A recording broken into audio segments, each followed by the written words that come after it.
살아계신 하나님의 말씀 요한복음 3장 22절에서 36절까지 말씀을 같이 보도록 하겠습니다. 요한복음 3장 22절에서 36절까지 말씀입니다. 그 후에 예수께서 제자들과 유대 땅으로 가서 거기 함께 유하시며 세례를 베푸시더라.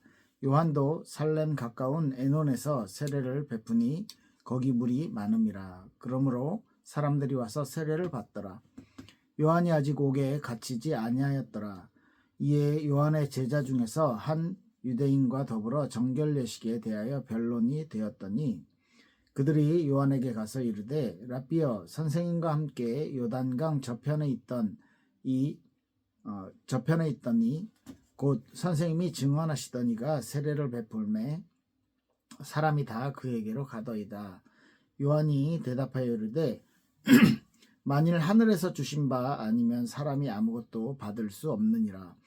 내가 말한 바 나는 그리스도가 아니요 그의 앞에 보내심을 받은 자라고 한 것을 증언할 자는 너희니라. 신부를 취하는 자는 신랑이니 서서 신랑의 음성을 듣는 친구가 크게 기뻐하나니 나는 이러한 기쁨으로 충만하였노라. 그는 흥하여야 하겠고 나는 쇠하여야 하리라 하리니 위에서부터 오시는 이는 만물 위에 계시고 땅에서 난 이는 땅에 속하여 땅에 속한 것을 말하느니라. 하늘로부터 오시는 이는 만물 위에 계시나니 그가 친히 보고 들은 것을 증언하되 그의 증언을 받는 자 없도다. 그의 증언을 받는 자는 하나님이 참되시다는 것을 인쳤느니라. 하나님이 보내신 이는 하나님의 말씀을 하나니 이는 하나님이 성령을 한량없이 주심이니라. 아버지께서 아들을 사랑하사 만물을 다 그의 손에 주셨으니 아들을 믿는 자에게는 영생이 있고 아들에게 순종하지 아니하는 자는 영생을 보지 못하고 도리어 하나님의 진노가 그 위에 머물러 있느니라. 아멘. 네, 오늘 아들을 믿는 자에게는 이라는 제목으로 말씀을 전합니다. 하나님의 아들을 믿는 자, 오늘 여러 가지 표현으로 예수님에 대해서 표현을 했는데요. 31절에 보면 위로부터 오시는 이, 그리고 하늘로부터 오시는 이, 그렇게 이야기하고요. 그리고 34절에는 하나님이 보내신 이, 이렇게 말씀하고 있습니다. 이렇게 하나님의 아들 예수님에 대해서 하나님이 보내신 자, 하나님이 사용하시는 자, 메시아, 그리스도죠. 그리고 하나님의 아들, 그리스도로서 오신 예수님, 그분을 믿는 자는 36절에 영생이 있고 한마디로 정의했습니다. 우리 지난주에도 살펴봤는데요. 하나님이 세상을 이처럼 사랑하사 독생자를 주셨으니 이는 저를 믿는 자마다 멸망하지 않고 영생을 얻게 하려 함이라. 멸망치 않고 하나님이 죄를 가지고 타락된 이 세상을 죄가 있지만 하나님을 배신하고 하나님을 거부했지만 하나님은 끝까지 사랑하셔서 우리에게 그 사랑을 전해주시고 우리 인간이 하나님과 다시 함께 할 수 있는 영생을 얻을 수 있는 그 큰 축복을 우리에게 허락하시려고 우리에게 구원의 길을 예수님을 통해서 열어주신 것입니다. 우리 요한복음을 통해서 예수님을 닮는 삶 계속해서 생각하고 있는데요. 쭉 기억나세요? 벌써 9번째 하고 있는데요. 1장에서는 하나님 되신 예수님, 그리고 그분이 말씀이고 그분이 참 빛으로 참 생명으로 우리에게 오셨고 그래서 그분이 이 땅에 성육신해서 이 땅에 오셔서 저와 여러분들의 구원의 길을 열어주신, 그래서 요한은 그렇게 표현했죠. 보라, 하나님의 세상죄를 지고 하는 하나님의 어린 양이로다. 그리고 그 예수님을 만난 사람들은요, 많은 제자, 안드레, 빌립 이런 사람들은 내가 메시아를 만났다, 와서 봐라 라고 증인이 되어지는 은혜를 받았습니다. 요한복음 2장에서 기억나세요? 가나 혼인잔치 최초로 예수님이 기적을 일으키신 그곳에 혼인잔치라 하면 우리 인생의 가장 중요한 행사죠. 그 결혼에서 우리 인생에 하나님 기쁨을 다시 찾아주신 예수님을 통해서 우리 인생을 기쁨으로 채워주시겠다라고 우리를 인도하고 계시는 그 속에서 예수님의 말씀대로 의심도 가겠고요. 의아해하고 이게 진짜 맞을까? 이런 생각이 들겠지만 그 종들이 예수님의 말씀에 순종했을 때, 예수님이 우리의 삶의 주인이 되어질 때 이런 표적이 나타나고 제자들의 믿음이 성장해 나가는 것까지. 네, 그리고요, 니고데모를 통해서 우리 지난주에 그 다음엔 저기가 있었죠. 예수님이 성전을 정화하시면서 참된 성전, 참된 예배에 대해서, 예수 그리스도 중심의 예배에 대해서 우리가 기억해야 되고, 니고데모와의 대화를 통해서 거듭남의 비밀. 그래서 오늘도 하나님의 아들을 믿는 자에게는 영생을 주셨다. 그리고 아들에게 순종하지 않는 자는 영생을 보지도 못하고 하나님의 진노가 그 위에 머물러 있느니라, 이렇게 말하고 있어요. 하나님의 진노가 그 위에 머물러 있다. 우리 교회에서 자주 제가 구원을 설명할 때 에베소서 2장에 이 말씀을 많이 설명을 하는데요. 우리가 에베소서 2장 말씀을 보면 허물과 죄로 죽었던 너희를 살리셨도다.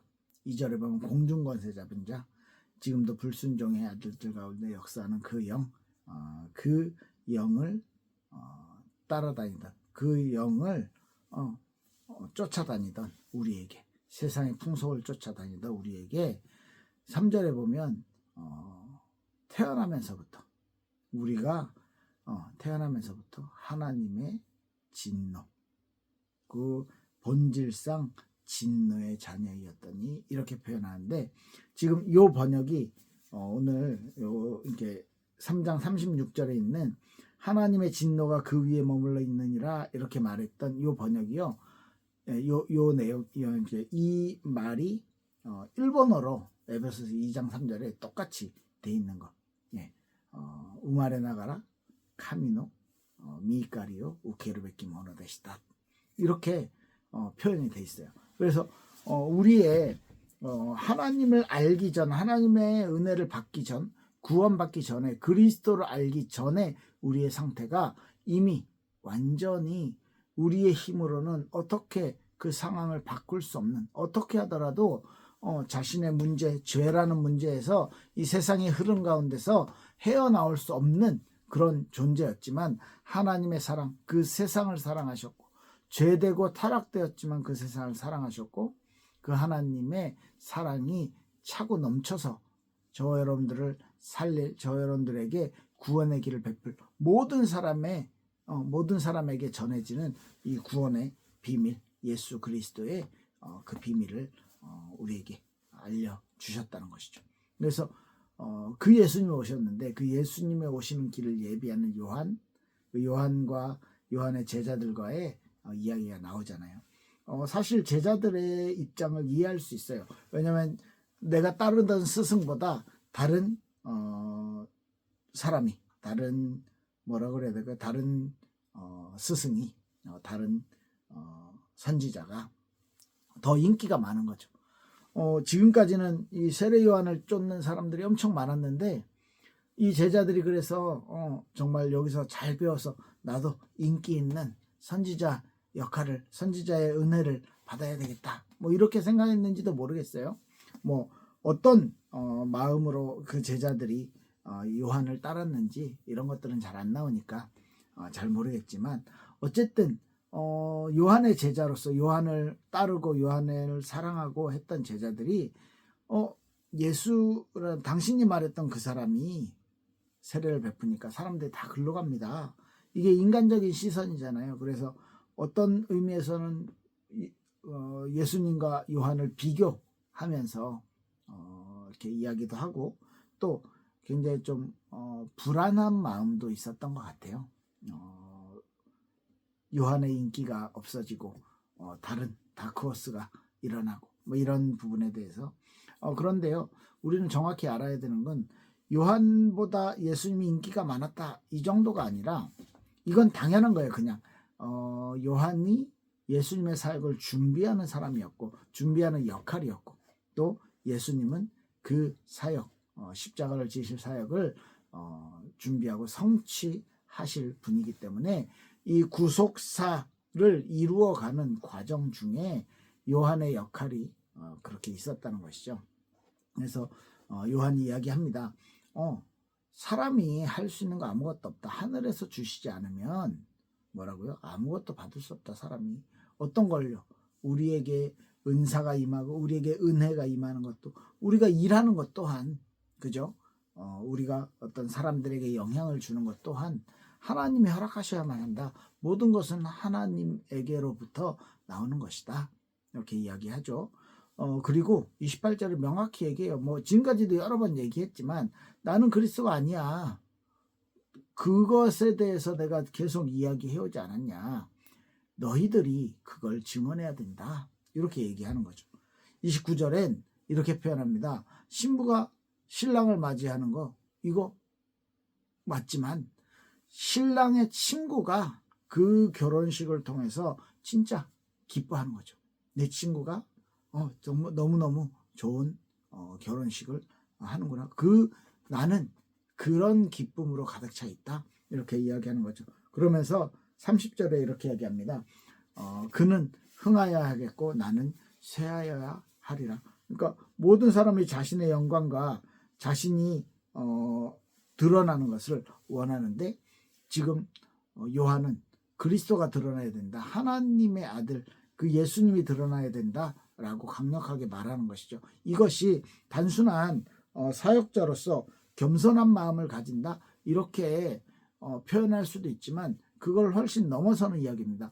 구속사적인 역할에서 아까 말했던 구속사로서 요한이 준비하고 예수님이 성취해 나가시는 이 구원사역에 대해서 명확하게 요한은 인식하고 있었고 이게 단순히 나는 세어야 되고 그가 흥하여야 되리라 이 정도의 겸손한 마음 정도가 아니라 예수님이 하나님의 아들로서 당연한 역할들을 해나가는 것에 내가 함께 쓰임받는 것이다 라는 부분을 명확하게 인지하고 있었다는 것이죠. 죄송합니다. 눈에 자꾸 제가 카운쇼가 너무 심해서 그래도 많이 지금 안정된 상태에서 촬영을 하고 있는데요. 눈에 계속 간지럽고 그러네요. 죄송합니다. 이렇게 요한이 예수님의 사역을 준비하는 부분에 있어서 완벽하게 자신의 사명을 감당하고 있었다는 거예요. 그 예수님을요 지금 사도 요한은 이렇게 표현하고 있죠. 31절부터 36절에 보면 위로부터 오시는 이 하늘로부터 오시는 이 그분은 만물 위에 계신 분이다. 그런데 땅에서 난 사람들 우리 인간들을 얘기하는 거죠. 땅에서 난 사람들은 땅에 속했고 땅의 것을 이야기한다. 그런데 그는 누구예요? 예수님은 친히 보고 들은 것을 증언하지만 그것을 듣는 자가 없다. 우리 요한복음 1장에서 봤었듯이 자기 백성에 자기 땅에 자기 백성들에게 왔지만 백성들이 그를 영접하지 않았다. 받아들이지 않았다. 그죠? 하나님이 직접 계시하고 하나님이신 그 예수님이 직접 말씀을 전하는데 받는 자가 없어요. 유대인들은 이 말씀을 받고 이 말씀대로 살아가려고 율법을 지키며 살아가려고 노력해왔지만 그 율법에서 귀결시켜서 말하는 메시아 하나님께서 쓰는 그 하나님의 종 하나님의 일꾼에 대해서는 이해하지 못하고 있었어요. 왜냐하면 자기들이 그리고 있는 메시아관이 분명히 따로 있었기 때문에 거기에 맞지 않는 사람이라고 생각했기 때문에 이 유대인들이요 예수님이 비유로 말씀하시는 거 이런 걸 못 알아듣지 않았어요. 자기들에게 하는 말씀인 줄 알고 이를 갈고 예수님을 죽이려고 논의하고 이랬다는 거죠. 그러니까 하나님의 음성을 듣는 귀가 있는데 하나님의 음성을 하나님이 신비롭게 들려줘야지 예수라는 외모가 겉모습이 그의 어떤 뭐라고 해야 할까 배경이 별 볼 일 없어 보이는 사람에게 그런 말 듣고 싶지 않은 거죠. 하나님의 음성이라고 인식하지 않는 거죠. 반대로 하나님에 대한 신성 모독으로 예수님을 죽이게까지 만들었습니다. 33절에 이렇게 말하죠. 그 증언을 받는 자, 그 증언을 받는 사람은 어떻게 된다고요? 하나님이 진짜로 참되시다는 것, 하나님이 참되시다는 것을 인쳤느냐 이걸 확인했고 이것에 대해서 이해했다는 것이죠. 34절에 하나님이 보내신 이는 하나님의 말씀을 하나니, 예수님은 하나님의 말씀을 전한다는 거죠. 하나님이 성령을 한량없이 주시고 성령으로 충만하셔서 하나님의 말씀, 하나님의 것을 우리에게 알리신다는 거죠. 35절에 예수께서 아들을 사랑하사 만물을 다 그의 손에 주셨으니, 이 만물의 어떤 권세, 이 만물의 어떤 이 통치할 수 있는, 그래서 우리가 지금 말세 때 기다리고 있는 예수님은 이 만물의 심판자로서 나중에 다시 오실, 언제 오실지 모르겠지만 그 예수님을 우리는 기다리고 있죠. 그래서 만물 위에 만물을 충만하시게 하는 이의 충만이다, 이렇게 바울은 표현했었고, 모든 이름 위에 뛰어난 이름을 주셨다라고도 표현을 했었고요. 그래서 이 하나님의 아들, 35절에 아버지께서, 하나님께서 아들을, 예수님을 사랑하사 만물을 다 그의 손에 주셨으니, 만물 속에 하나님이 만드신 창조하신 모든 것들 가운데서 가장 뛰어난 존재로 그 만물을 다스리고 그 만물을 통치하는 존재로서 예수님을 세워주셨다는 거예요. 그럼에도 불구하고 유대인들이 어떻게 했다고요? 안 받아들여요. 절대로요. 왜?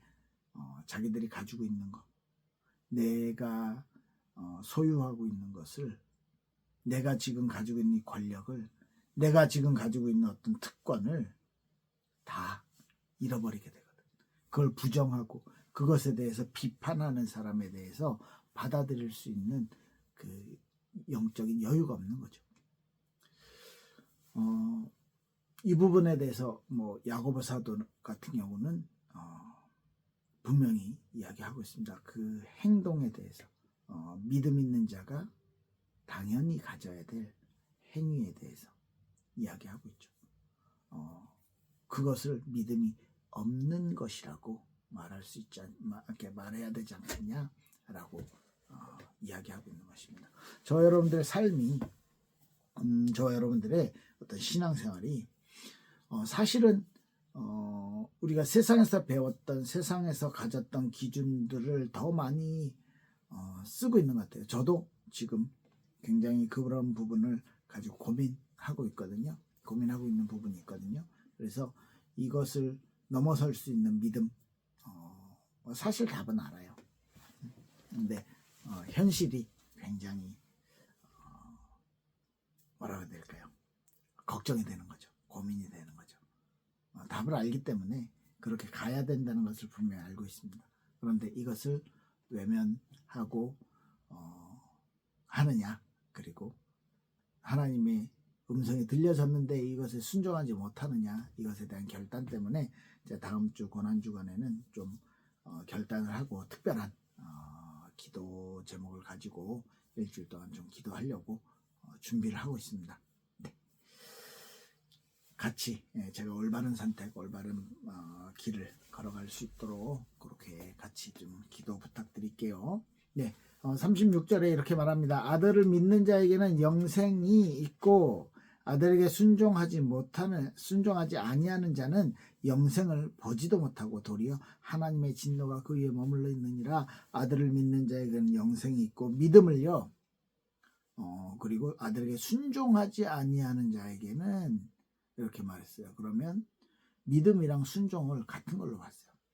하나님의 음성이 들려졌는데, 하나님의 말씀이 내게 발견되어졌는데, 성경을 통해서든 목사님을 통해서든 우리에게 하나님의 양심을 통해서든 하나님의 음성이 우리에게 주어졌는데, 하나님의 음성을 따르냐 따르지 않냐.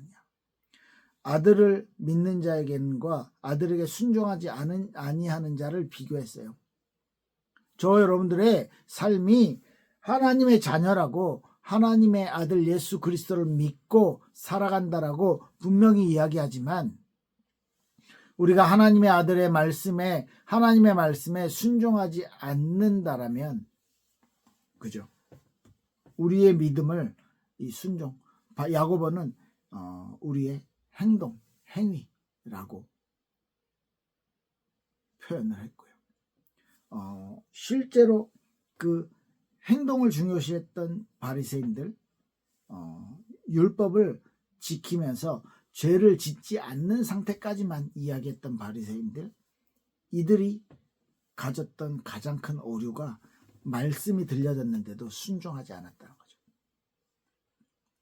율법의 어떤 지켜야 되는 계명의 인간적인 윤리적인 부분에는 가지고 있었지만, 하나님의 음성이 양심에, 우리의 삶에 비춰졌을 때 이것을 거부했다는 것이죠. 이게 가장 큰 문제예요. 그들에겐 영생을 보지 못하고 하나님의 진노가 그 위에 머물러 있느니라. 어떤 말이에요? 불신자랑 같다라는 얘기죠. 예수님을 닮는 삶을 이야기하고 있습니다. 예수님을 닮는 삶. 우리가 어떻게 예수님처럼 돼요? 똑같은 얘기를 계속하고 있는데, 오늘 본문에서는 이렇게 정리를 해보고 싶어요. 그리스도 중심으로 사는 것. 그리스도 중심으로 산다는 건 내 삶에서 그리스도를 드러내는 것입니다. 그리스도의 영역이 내 삶에, 내 마음에, 내 머릿속에 점점점 커지는 거예요. 그전에는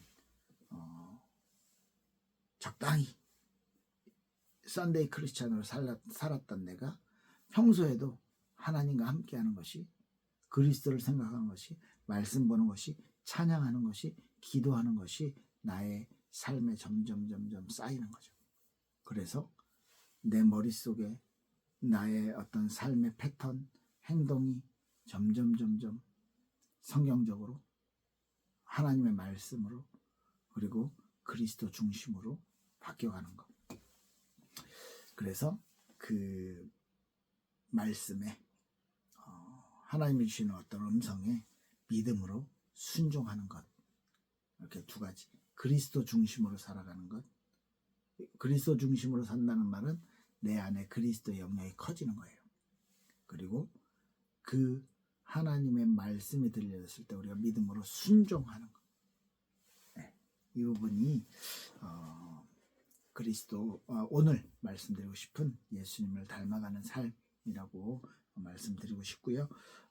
이것은 우리 삶이 그냥 어디를 향해 가고 있느냐라는 것을 뜻한다고 생각합니다. 구원은 믿음으로 받는 것이에요. 근데 그 믿음은 어떻게 드러나요? 어떻게 보여져요? 순종함으로. 오늘 말씀 안에서 저와 여러분들이 하나님의 아들을 믿는 자로서 그런 다운 삶을, 하나님의 아들다운, 천국 백성다운 그런 삶을 살아가시길 예수 그리스도의 이름으로 축복합니다. 기도할게요. 하나님 감사합니다. 우리 마음과 우리의 생각과 우리의 영혼이 하나님을 사랑하며 하나님께 나아가며 우리의 마음속에 그리스도의 영역이 점점점 커져나갈 수 있도록, 그리고 하나님의 음성을 들었을 때, 하나님의 음성을 발견했을 때 그에 순종할 수 있는 믿음과 용기 허락하여 주시옵소서. 감사드리며 예수 그리스도 이름으로 기도했습니다. 아멘. 감사합니다.